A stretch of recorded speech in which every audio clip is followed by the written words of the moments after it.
ইসলামে নারী ও পুরুষের পরস্পরের বৈধ সম্পর্কের একমাত্র মাধ্যম বিয়ে।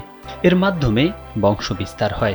এটি মহান আল্লাহর এক বিশেষ নিয়ামত ও রাসূলুল্লাহ সাল্লাল্লাহু আলাইহি ওয়াসাল্লামের গুরুত্বপূর্ণ একটি সুন্নত। বুখারী শরীফের 5066 নম্বর হাদিস। মহান আল্লাহর রসুল সাল্লাল্লাহু আলাইহি ওয়াসাল্লাম প্রাপ্তবয়স্ক যুবকদের বিয়ের প্রতি গুরুত্ব দিয়ে বলেন, হে যুবক সম্প্রদায়, তোমাদের মধ্যে যে বিয়ের সামর্থ্য রাখে সে যেন বিয়ে করে নেয়, কেননা তা চক্ষুকে সংযত রাখে এবং লজ্জাস্থান রক্ষা করে। তবে বিবাহ সুন্নত সম্মত পদ্ধতিতে হওয়া বাঞ্ছনীয়। বিবাহ সুন্নত সম্মত না হলে এর সওয়াব ও বরকত থেকে বঞ্চিত হয় বরকনে উভয়ে এবং সংশ্লিষ্ট সবাই। বিবাহের ক্ষেত্রে পাত্রপাত্রী বা বরকনেই মুখ্য, যারা সারা জীবন একসঙ্গে ঘর সংসার করবে।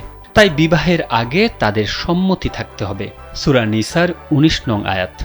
আল্লাহ বলেন, হে ঈমানদাররা, তোমাদের মধ্যে বৈধ নয় যে তোমরা বলপূর্বক নারীদের উত্তরাধিকারী হবে। এ কারণে বিয়ের অনুষ্ঠানে কনেকে সবাইকে শুনিয়ে কবুল বলতে হয়। তবে যারা বোবা, কথা বলতে পারেন না, তাদের ক্ষেত্রে নিয়ম হলো সে লিখতে পারলে লেখার মাধ্যমে কবুল বলবে কিংবা ইশারায় বিষয়টি বুঝিয়ে দেবে। এভাবে বোবা ব্যক্তির বিয়ে হয়ে যাবে। এমন ফতোয়াই এসেছে নির্ভরযোগ্য গ্রন্থ ফাতাওয়া হিন্দিয়া এবং ফাতহুল কাদিরে।